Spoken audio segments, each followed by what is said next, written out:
Hello everyone, आशा करता हूँ आप सब लोग अच्छे होंगे। आज फिर हम एक नया टॉपिक डिस्कस करेंगे। इससे पहले भी हमने बहुत से मेडिकल लेक्चर्स जो है इस चैनल पर डाले हुए हैं। अगर आप चैनल पर नए हो तो चैनल को पहले सब्सक्राइब करें, उसके बाद में वीडियो को कंटिन्यू वॉच करें। आज फिर हम एक नया टॉपिक डिस्कस करेंगे, तो बने रहिए मेरे साथ में एंड तक। आज के इस वीडियो में हम एक एमएसएन की डिसीज को कवर करेंगे जिसे कहा जाता है पेप्टिक अल्सर।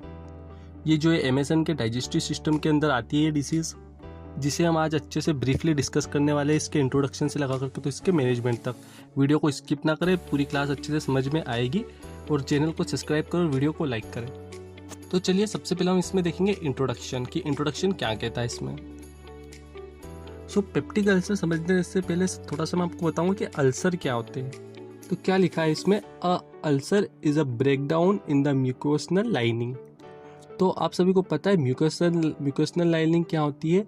जो अपना जीआई हो गया, माउथ हो गया, इन सब के अंदर एक मोइस्ट सी इनर लाइनिंग होती है जिसे अपन बोलते हैं म्यूकोसल लाइनिंग। तो अगर इसके अंदर ब्रेकडाउन हो जाए तो उसे ही कहा जाता है अल्सर। तो अब बात करते हैं हम पेप्टिक अल्सर की, कि पेप्टिक अल्सर क्या होते हैं। Peptic ulcer it is the breakdown in the mucosal lining of the GIT, mainly occurs in आपके ईसोफेगस, स्टमक एंड डियोडिनम। मतलब कि जो म्यूकोसनल लाइनिंग है काई की जीआई की, जो जीआईटी की म्यूकोसनल लाइनिंग है उसके अंदर ब्रेकडाउन हो जाना। और ये मेनली कौन कौन सी जगह पे हो सकता है। एक तो आपका ईसोफेगस होगा। ईसोफेगस क्या होता है, फूड पाइप होता है। दूसरा आपका स्टमक हो सकता है। और तीसरी डियोडिनम। डियोडिनम क्या होती है, जो इंटेस्टाइन होती है उसका एक पार्ट होता है। तो इन चीज़ों में मेनली ये चीज़ जो होती है वो हो सकती है। तो चलिए थोड़ा सा डायग्रामेटिक वे में आपको दिखाता हूँ जिससे आपको अच्छे से समझ में आएगा। जैसे कि ये जो आपको दिख रहा है पूरा अपना डाइजेस्टिव सिस्टम है।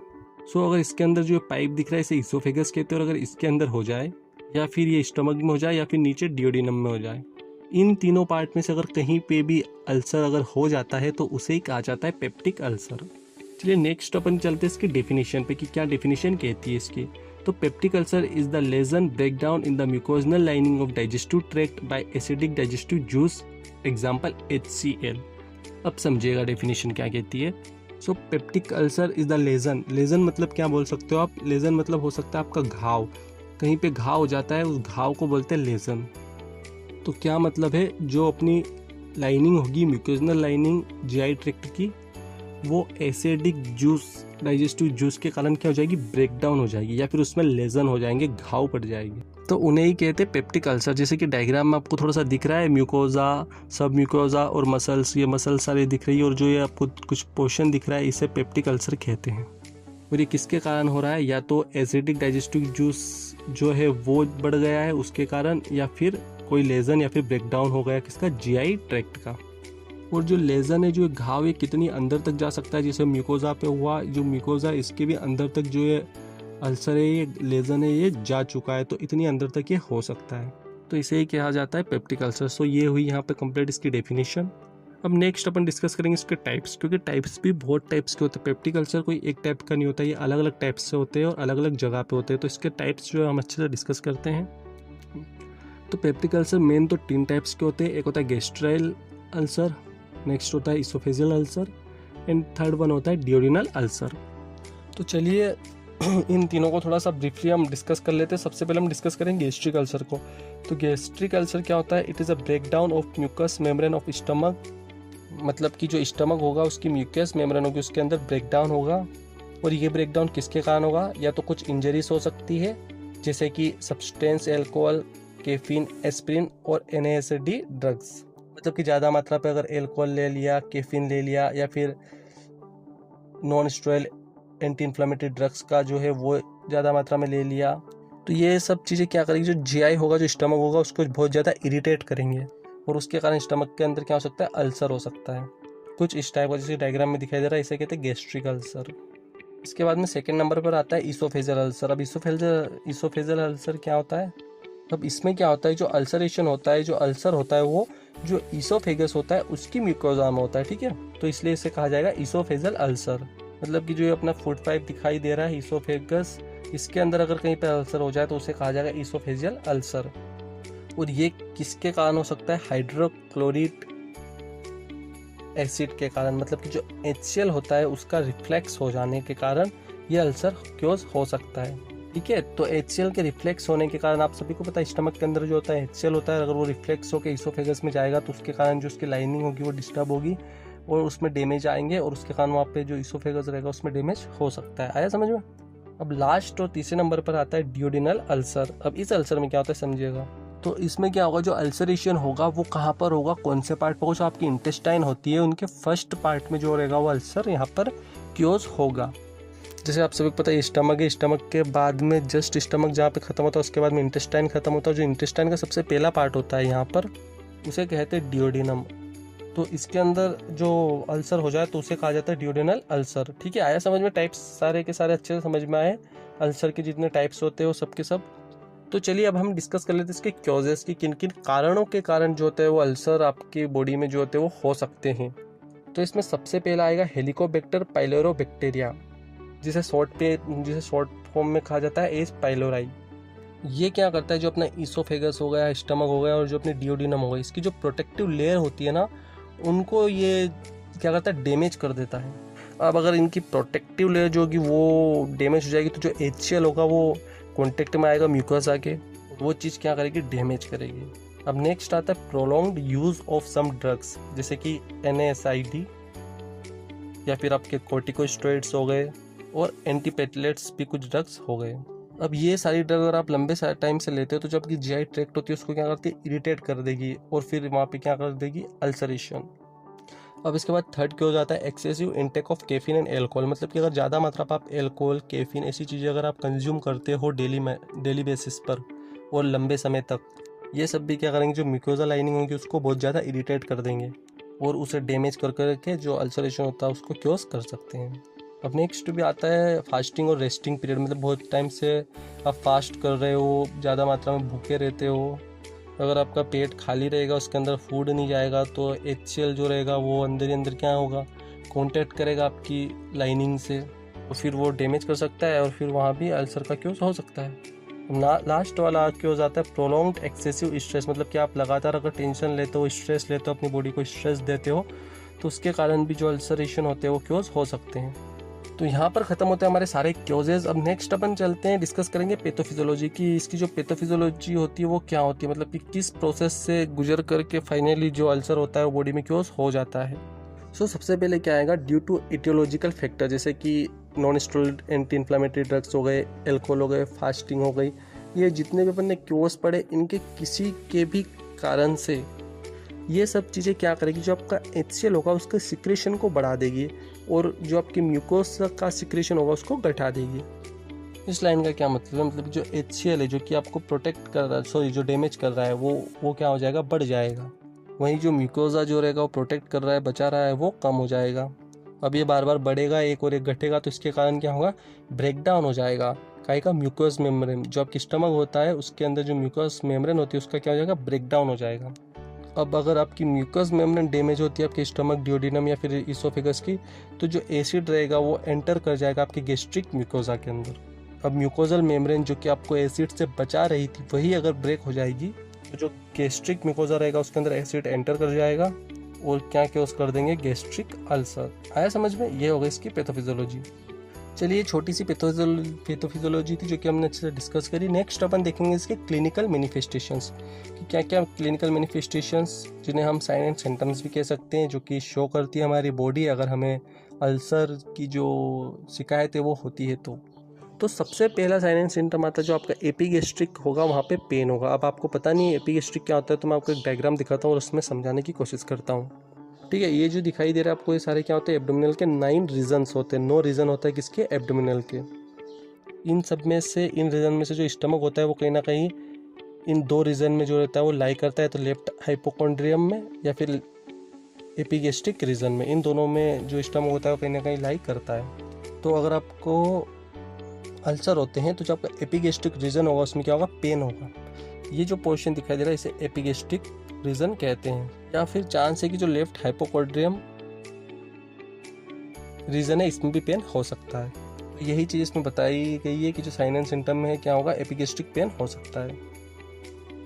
नेक्स्ट आता है साइन एंड सिम्टम में एब्डोमिनल ब्लोटिंग। एक और हो सकता है हाइपोकॉन्ड्रियम रीजन पेन, वही आपने देखा डायग्राम में वही होता है, वहीं पर हाइपोकॉन्ड्रियम पेन जो रहेगा वो होगा। इसके बाद में वोमिटिंग हो सकती है, वोमिटिंग में ब्लड भी आ सकता है। इसके बाद आता है एनोरेक्सिया, लॉस ऑफ एपिटाइट।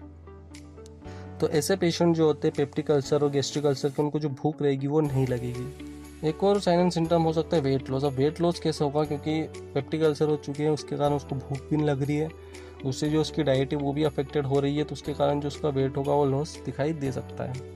अब next sign and symptom show होगा था डिस्कम्फर्ट। डिस्कम्फर्ट बिल्कुल शो होगा, क्योंकि बॉडी उसकी ऐसी हो जाएगी, वहाँ पर अगर पेप्टिक अल्सर रहेंगे तो पूरा डिस्कम्फर्ट वो फील करेगा।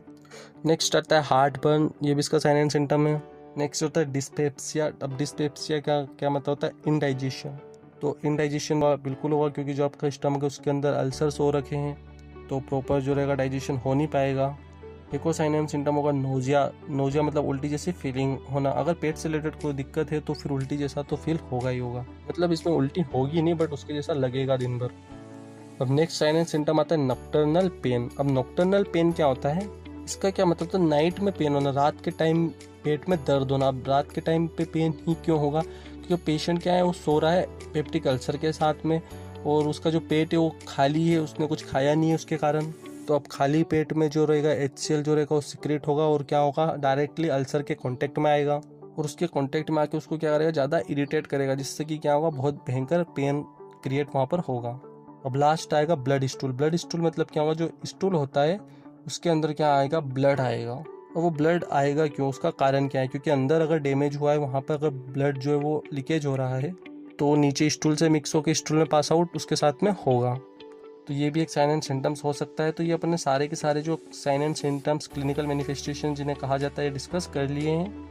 सो ये सारे साइन एंड सिम्टम हमने देख लिए। अगर आपको वीडियो अच्छा लग रहा हो, समझ में आ रही है चीज़ें, तो आप वीडियो को लाइक करना ना भूलो। नेक्स्ट अपन देखेंगे इसके डायग्नोस्टिक इवोल्यूशन। डायग्नोस्टिक इवोल्यूशन मतलब क्या होता है कि क्या क्या हम इसमें टेस्ट कर सकते हैं ये पता लगाने के लिए कि कितने अल्सर्स हुए हैं, कहाँ पर अल्सर्स हुए, या फिर अल्सर है या नहीं है, तो उन्हें कहा जाता है इवोल्यूशन, डायग्नोस्टिक इवोल्यूशन। तो देखते हैं क्या क्या इसमें चीज़ें हमें करने को मिलती है टेस्ट में। तो सबसे पहला टेस्ट जो रहता है डायग्नोस्टिक इवोल्यूशन के अंदर, वो होता है आपका ब्लड टेस्ट। अब ब्लड टेस्ट इसमें क्यों करा जाता है, ब्लड टेस्ट इसलिए किया जाता है, this test use to determine the presence of H pylori. मतलब कि जो एच पाइलोराई है उसकी प्रेजेंस है या नहीं है, इसे डिटरमाइन करने के लिए जो ब्लड टेस्ट होगा वो करा जाएगा।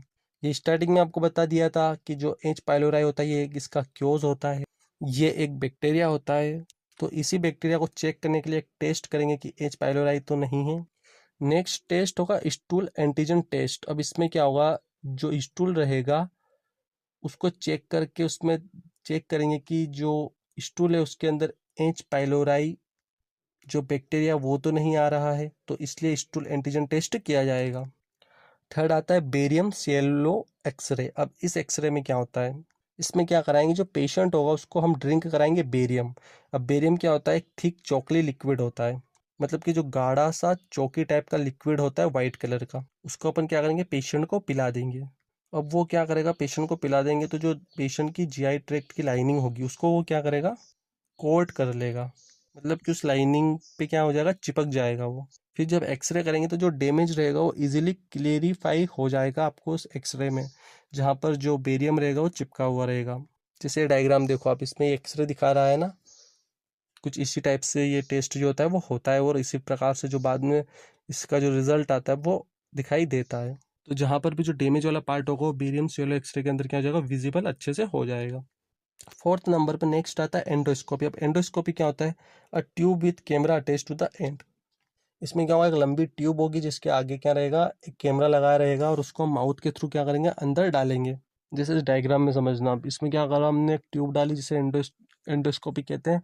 उस ट्यूब का क्या लगा हुआ है, कैमरा लगा हुआ है, और उस कैमरे को हमने माउथ के थ्रू अंदर डाला, तो उस कैमरे में जो रहेगा वो स्क्रीन पे दिखाई देगा कहाँ कहाँ जो है अल्सर है और कितना डैमेज है, सब चीज़ जो रहेगी बाहर मॉनिटर में क्लेरिफाई होती रहेगी। सो यहाँ पे खत्म होता है हमारा डायग्नोस्टिक इवोल्यूशन की क्या क्या हम टेस्ट कर सकते हैं। अब नेक्स्ट हम इसमें देखेंगे मैनेजमेंट की, मैनेजमेंट क्या क्या कर सकते हैं इस चीज़ के लिए हम।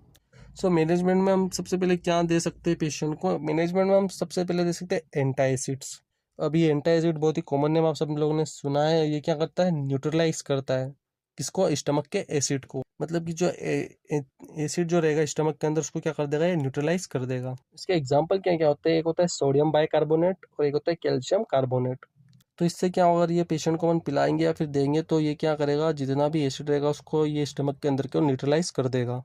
न्यूट्रलाइज करने से क्या होगा, जो एसिड रहेगा पेट का वो कम हो जाएगा, तो वो क्या करेगा, डैमेज भी कम करेगा स्टमक को और इरिटेट भी कम होगा पेशेंट को। अब सेकंड नंबर पर आएगा प्रोटॉन पंप इनिबिटर्स। अब इनमें क्या होगा, अब जो प्रोटॉन पंप इनिबिटर्स होते हैं इनका काम ये होता है कि जो HCl होता है उसके अमाउंट को ये लोग कम कर देते हैं। जो स्टमक के अंदर हाइड्रोक्लोरिक एसिड होता है, HCl होता है, उसके जो अमाउंट होता है, जितनी मात्रा में प्रेजेंट होता है उसको कम कर दिया जाता है। इसके एग्जाम्पल कौन कौन से होते हैं, ओमिप्राजोल एंड पेंटाप्राजोल। अब थर्ड नंबर पे आता है H2 रिसेप्टर ब्लॉकर। ये भी क्या काम करते हैं, जो HCl होता है उसके अमाउंट को कम करते हैं, मतलब कि जो हाइड्रोक्लोरिक एसिड है इसके अमाउंट को रिड्यूस करेंगे। अब इसका एग्जाम्पल में क्या आता है, रेनिटिडिन। अब इनके बाद में लास्ट जो हम दे सकते हैं वो होता है एंटीबायोटिक। अब एंटीबायोटिक इसमें क्यों दी जाती है, आप कहोगे सर तो पेट की दिक्कत है, इसमें एंटीबायोटिक क्यों दी जा रही है। तो देखो एंटीबायोटिक नाम से क्लियर हो रहा है, एंटीबायोटिक मतलब कि बैक्टीरिया को किल करने के लिए हम इसे देते हैं। और आपको पता है एक बैक्टीरिया के क्योस के कारण भी जो डैमेज होता है वो क्योस होता है, जिसे एच पाइलोराई कहते हैं। ठीक है, आया समझ में। तो जो एच पाइलोराई बैक्टीरिया को उसको किल करने के लिए, उस पर कंट्रोल करने के लिए हम देंगे एंटीबायोटिक।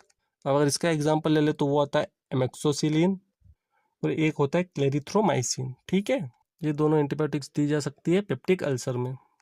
अब मैनेजमेंट दो टाइप के होते हैं, एक तो मेडिकल हो सकता है कि हम मेडिसिन कौन कौन से दे सकते हैं, नेक्स्ट आता है सर्जिकल मैनेजमेंट। अगर मेडिसिन से काम नहीं बनता है तो फिर सर्जरी की ओर जाते हैं। तो सर्जरी में जो सबसे पहले आता है वो होता है vagotomy. Now what do you understand by vagotomy. ये क्या होता है, cutting of vagus nerve which stimulate HCl production. मतलब अगर आप लोगों ने नर्व्स ठीक से पढ़ी होगी तो आप लोगों ने उसमें पढ़ा हुआ एक वेगस नर्व, वो क्या करती है, जो HCl का सिक्रेशन होता है, प्रोडक्शन होता है, उसको स्टिमुलेट करती है। अगर उसको अपन कट कर देंगे तो जो HCl का जो वो रहेगा, प्रोडक्शन होगा, वो कम हो जाएगा। ज़्यादा मात्रा में HCl जो रहेगा वो सिक्रेट नहीं होगा, तो वो चीज़ क्या करेगी, डैमेज नहीं कर पाएगी स्टमक के लाइनिंग को। अब सेकेंड नंबर पर आ गया गैस्ट्रोड्यूडेनोस्टेक्टोमी, जिसे बिलरोथ 1 भी कहा जाता है। इसमें क्या करेंगे, removal of lower portion of stomach and joining with remaining part of duodenum. इसका मतलब क्या होता है, इसमें क्या होगा, जो लोअर पोर्शन होगा स्टमक का, जैसे कि आपको अपना स्टमक दिख रहा है, इसका जो लोअर पोर्शन है इसको कट कर दिया जाता है। जो लोअर पोर्शन रहता है स्टमक का इसको कट कर दिया जाता है और इसको क्या कर देंगे, जो डियोडेनम होगी उससे जोड़ देंगे, जैसे आपको स्ट्रक्चर दिख रहे होंगे इस प्रकार से। तो इसे अपन बोलते हैं गैस्ट्रोड्यूडेनल एसेक्टोमी, जिसका एक और नाम होता है बिलरोथ 1। अब जो थर्ड नंबर पर सर्जरी आती है उसको कहते हैं हम बिलरोथ 2, या फिर इसे एक और नाम से कह सकते हैं जियोजिनोस्टेक्टोमी। इसमें क्या करेंगे, अपन रिमूव करेंगे एंट्रम पार्ट ऑफ स्टमक को और ज्वाइन कर देंगे जो बचा हुआ पार्ट रहेगा जियोजिनम का उससे। मतलब डायग्राम में देखो तो जो स्टमक है इसका जो एंट्रम पार्ट होता है इसको कट करके जियोजिनम में जो रहेगा वो ऐड कर देंगे। देखो डायग्राम में दिखाई दे रहा है इस प्रकार से। तो जो ये होता है डियोडिनम होता है, फिर ऐसे घूम के जियोजिनम होता है। तो जो जियोजिनम होता है इसको डायरेक्टली स्टमक से कट करके ऐड कर दिया जाता है। अब नेक्स्ट और फोर्थ नंबर पर आता है गैस्ट्रोक्टोमी। अब गैस्ट्रोक्टोमी क्या होता है, इसमें क्या करते हैं, it is the total surgical removal of entire stomach. कि जो पूरा स्टमक होता है उसी को सर्जरी के थ्रू रिमूव कर दिया जाता है। तो ये तो एक लास्ट ऑप्शन बचता है, अगर कहीं से भी सही नहीं हो रहा है, मेडिकल मैनेजमेंट से सही नहीं हो रहा है, सर्जिकल से नहीं हो रहा है, तो फिर लास्ट स्टेप होती है कि स्टमक को ही रिमूव कर दिया जाए, जब जो अल्सर होते हैं वो बहुत ज़्यादा बढ़ जाते हैं। तो ये था पेप्टिक अल्सर के बारे में। एमएसएन का एक ये इंपॉर्टेंट क्वेश्चन है, सारे स्टूडेंट्स को अच्छे से कर ले और इस चैनल को आप सब्सक्राइब करके रखिए, क्योंकि इस पर डेली बेसिस पे जो मेडिकल फील्ड से रिलेटेड वीडियोस जो रहते हैं वो हमारे इस पे आते रहते हैं। और आपके दोस्तों के साथ भी शेयर करें, अपने मेडिकल फ्रेंड्स के साथ भी ये चीज़ें जो है शेयर करें। और keep watching medical studies. Thank you. तो ये था हमारा आज का टॉपिक जो कि हमने अच्छे से डिस्कस करा है। अगर इससे रिलेटेड आपको कोई भी क्वेरी और डाउट हो तो आप कमेंट सेक्शन में कमेंट डालकर पूछ सकते हो। और चैनल को सब्सक्राइब किया तो चैनल को सब्सक्राइब करें और वीडियो को लाइक करें। Thank you, have a good day.